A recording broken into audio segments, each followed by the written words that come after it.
नमस्कार दोस्तों। आ गया है आपका होस्ट और दोस्त नरेंद्र भट्टी आज का एक अहम मुद्दा लेकर के। दोस्तों, ऐसा लेटेस्ट खबरें आई हैं कि डब्ल्यूएफआई चीफ जो नवनियुक्त डब्ल्यूएफआई चीफ हैं, इनके रेसलिंग फेडरेशन ऑफ इंडिया के, उनको मिनिस्ट्री ऑफ स्पोर्ट्स के द्वारा सस्पेंड कर दिया गया है टिल फर्दर नोटिस। अभी अभी फिर इस बारे में ये एक तर्क दिया गया, ये एक्सक्यूज दिया गया मिनिस्ट्री ऑफ स्पोर्ट्स के द्वारा कि जो रेसलिंग फेडरेशन ऑफ इंडिया है, उन्होंने जो अभी रिसेंटली आ, जो ट्रायल हुए थे अंडर 15 और अंडर 17 के, वो this those were not as per the law, as per the SOP of the WFI.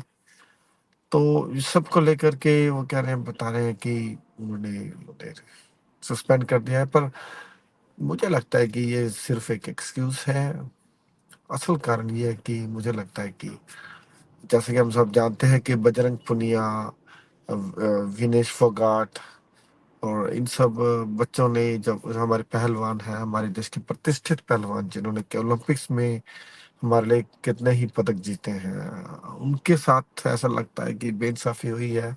उन्होंने, क्योंकि बजरंग पुनिया ने अभी कल ही जो है प्राइम मिनिस्टर आवास के बाहर कब साइड पर उन्होंने अपना पदक रिटर्न कर दिया है।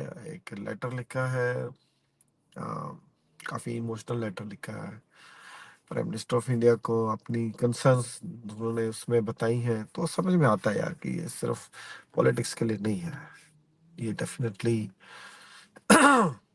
जेन्युइन कंसर्न्स मुझे तो लगती हैं जो कि उन्होंने दी हैं।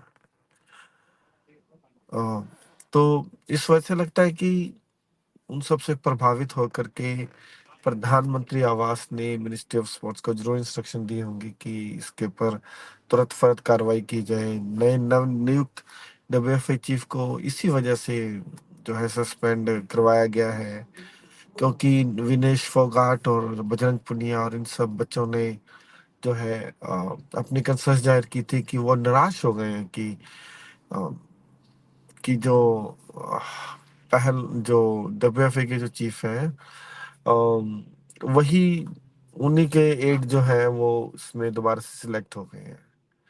तो जाहिर है दोस्तों, निराशा तो होती ही है। तो इस सबसे प्रभावित होकर के जो है प्रधानमंत्री ने कोई निर्णय लिया है, क्योंकि हम जानते हैं कि ये लोकतंत्र है, लोकशाही है, डेमोक्रेसी है। इसके अंदर आपको लोगों की भावनाओं का ध्यान रखना ही होता है।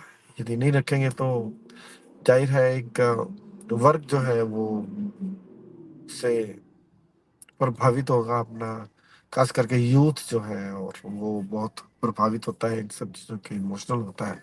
अगर हमारे स्पोर्ट्स, हमारे कंट्री के स्पोर्ट्स आइकन को ही, आइकॉन्स को ही अगर नहीं मिलेगा इंसाफ, तो फिर किसको मिलेगा? सोचने वाली बात है दोस्तों। तो इस वजह से प्रधानमंत्री ने, चाहे मजबूर होके हो या चाहे लोकतंत्र की आवाज को सुन करके कहा हो, उन्होंने ये निर्णय लिया है। चले ही चाहे, भले ही चाहे वो उनके पार्टी के अपने ही बाहुबली विधायक के खिलाफ हो फैसला, लेकिन उन्होंने ऐसा लिया है, ऐसा किया है। तो ठीक है, एक अच्छा निर्णय कहा जा सकता है। अ, और देखते हैं क्या होता है। अभी ये भी सुनने में आया कि जो बीजेपी की जो चीफ है, पार्टी चीफ है, जेपी नड्डा, वो भी नवनियुक्त डब्ल्यूएफआई चीफ से मिलने वाले हैं और डेफिनेटली उनसे समझाएंगे कि भाई अपना फैसला जो आपने लिया है कोर्ट में जाने का, उसको वापस लें, पार्टी के लार्जर हित में, देश के लार्जर हित में। और सम्मान करें पार्टी का, क्योंकि पार्टी ज्यादा बड़ी होती है निजी हितों से। तो ये इस करके उनको समझाया जाएगा, मान मनोबल किया जाएगा या समझाया जाएगा, जैसे भी है। तो ये बहुत जरूरी था। एक फिर भी मैं कहूंगा कि चाहे देर आयत दुरुस्त आयत, कहावत वाली बात है। तो अच्छा निर्णय है। देखते हैं आगे क्या डेवलपमेंट्स होती हैं जैसे ही कुछ नई डेवलपमेंट होगी तो मैं ज़रूर आपके सम्मुख आकर के आपको इसके बारे में अपना एनालिसिस, अपने ऑब्जर्वेशन ज़रूर आप लोगों के साथ साझी करूँगा। तब तक के लिए दें मुझे इजाज़त, और यदि वीडियो अच्छा लगा हो तो उसे लाइक करें, शेयर करें, सब्सक्राइब करना ना भूलें और बेल आइकन का बटन दबाना तो बिल्कुल ना भूलें दोस्तों। तो दें इजाज़त। जय हिंद। Good night.